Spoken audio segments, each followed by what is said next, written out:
Your history doesn't have to be a prophecy of your tomorrow. This is Dr. Jeff Williams. Today happens to be my day off, and as I like to do is take pictures and spend some time in nature.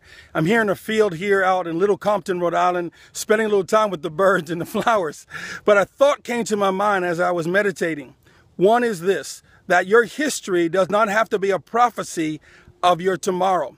What happened last week, last month, last night, 10 years ago, 20 years ago, or even further in our past doesn't have to be a picture of our tomorrow unless we choose it to be. Now, how do we change that? Well, we make better decisions today based upon biblical principles today. We get a different outcome in our tomorrow. You determine what happens in your future much more than your history does, unless you choose to repeat that. Now, write it down. Your prophecy is still yet to be fulfilled in your tomorrow.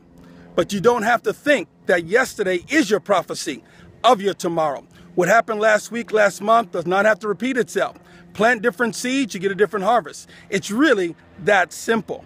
Now, this is Dr. Jeff Williams. I'm on your side, and remember, Jesus is alive.